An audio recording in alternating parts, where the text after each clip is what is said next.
Yo, what's going on, boys? I'm excited for this video. I don't know why, I'm just excited to talk to you guys. But yesterday was interesting because I spent 25 hours without eating and without water. Totally unintended. Although it was a good science point for me, right? A good data point to determine that, well, for one, I was hangry.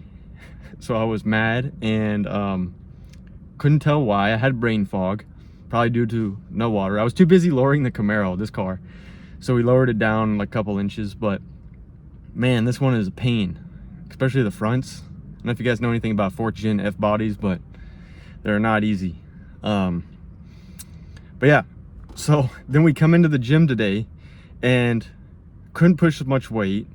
And I was like, I felt like I wanted to come here because I was like bruised up and banged up from yesterday. Yeah, all kinds of bruises. You can't ever do car work and like not get beat up. At least I can't. But anyway, so I did that, and so it goes to prove that diet is important. And so anybody wants to say that, oh well, you can just eat whatever you want, or don't eat anything, doesn't make any sense, because you obviously can't push as much weight. At least I'm not Superman. I always joke that I'm Clark Kent at work and Superman after hours, but unfortunately, in reality, I'm not really Superman. So that's just the way it is.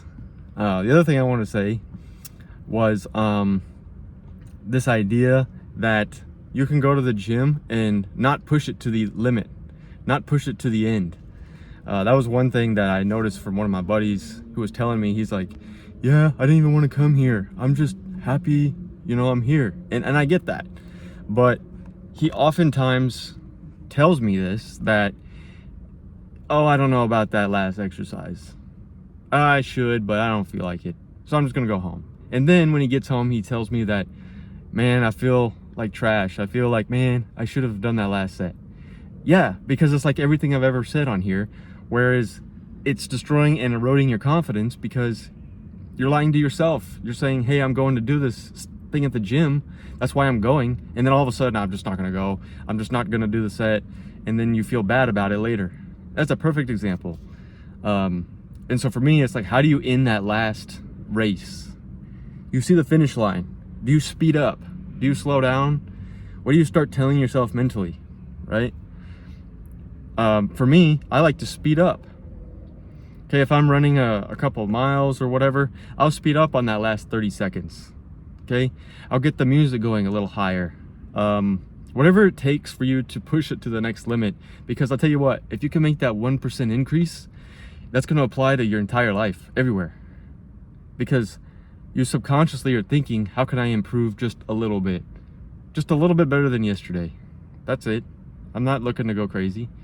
And if I can't be better than yesterday, let me at least match yesterday. You know what I'm saying? And so whether that's, sprinting at that last 30 seconds and you've already been running for a couple miles, or is that you being on the Stairmaster for, like today I was on it for 30 minutes, so low state steady cardio, but I didn't want to be on it for 30 minutes. I wanted to be on it for 25. But in your mind, it's just 5 minutes, and you would rationalize, well, it's not really worth it, or why does it matter? Actually, the thing shut down on me because it ends on like 20 minutes. And so most people are like, oh, 20 minutes, that's good. I try to shoot for 2 hours of cardio a week. Okay, so that's about 30 minutes times 4. So that's 1 hour, 2 hours. So out of the week, 4 days I'll do cardio. So today was one of them, tomorrow will be another, and then I'll take a rest break from cardio and then go back to it. But I used to think that cardio wasn't important because I was actually told that, if you do a lot of cardio, you're not going to get any gains, or that you're going to lose your gains, which honestly couldn't be further from the truth, because what you're doing is you're keeping your metabolic rate up by running or steady. Well, okay, careful on the running. I like to run like a mile or a mile and a half, just because if I have some built up energy.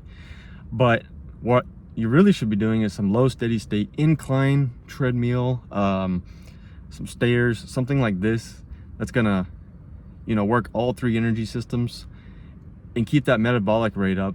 And also, sure, it's gonna burn some calories, 200-300 calories, and keep going from there. You know, I see a lot of people skip out on cardio, and I was one of those guys because I thought I wasn't supposed to do cardio for years. You know, I was a cardio guy. I used to run all the time and do that kind of stuff and bike. And then it was like, okay, I'm gonna bodybuild now. And so I started doing that, and then neglected cardio for like 3 years, and then kind of went back to it. And now I realized, hey, this is actually really important for not only your heart health, but just your overall well-being and your metabolic rates and everything else, because all the systems work together. It's pretty interesting. You know, that's just how it goes.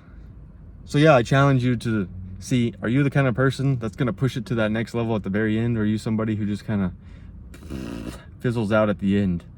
You know, when I was in high school in ROTC, or Air Force Reserve Officer Training Corps, as they call it, we would have to run like I think it was like a mile or two, and then that's like 8 times around the track.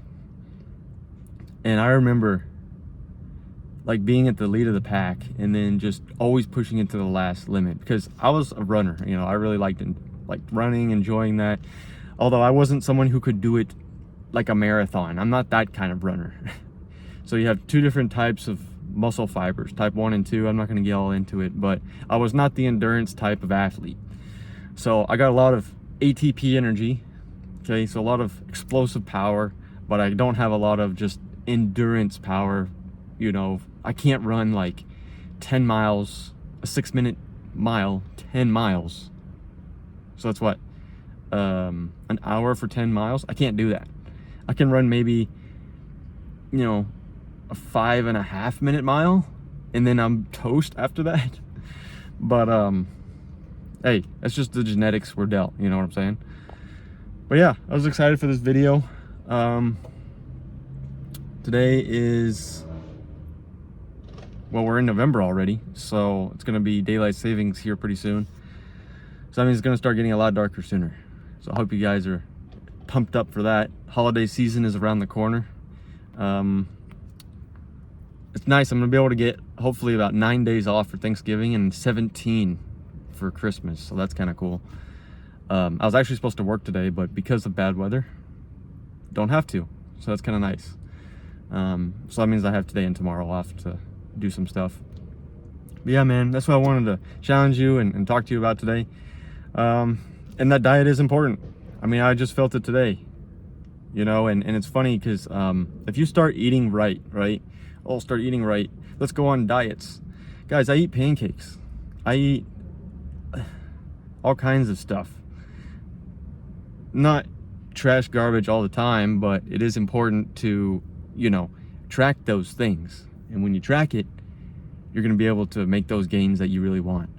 And I've noticed this. I've done experiments and stuff, and we're going to get more into that at some point. But yeah, I'm in the nutrition course right now, and that's something I've always wanted to do.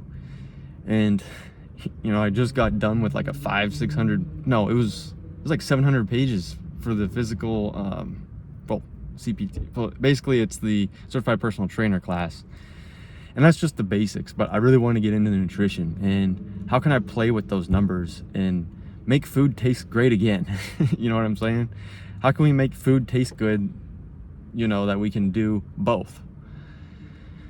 And there's a lot of great products out there, you know, protein pancakes, no sugar soda, and syrup, stuff like this that's gonna aid in, what do you call it, just the hunger, the itch for something sweet.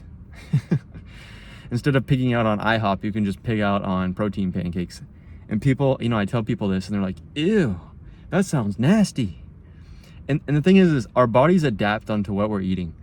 So if you were to drink like a Coca-Cola, like a regular, you're gonna notice, okay, it tastes a little sweet. You can taste the sugar between your teeth and the grittiness and everything else. And you're gonna switch over to a Coke Zero, and you're gonna notice that there is a taste change. And when I tell people this, they're like, oh, well, it doesn't taste the same. I'm like, so you rather have, oh, and this is a great one, sucralose, and all those other weird preservatives in there. They rather have sugar. That is a known cause for diabetes instead of something that isn't as researched, fake sweeteners. Even though actually the research is probably about the same for both. And pick your poison, right? And it's just interesting to see that.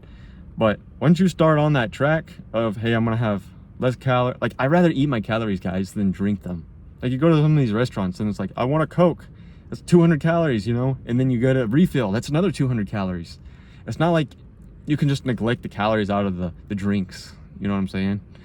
And so, hey, all I have to say on this part is your body will adapt onto what it is you're eating. For me, food is just another means to the gains. And if you view it that way, then you're going to be a lot better for it. So anyway, boys, we're past our time. Take care. I'll see you in the next video. In a world full of fakeness and deception, keep dominating your reality. I'll talk to you later, bro. See ya.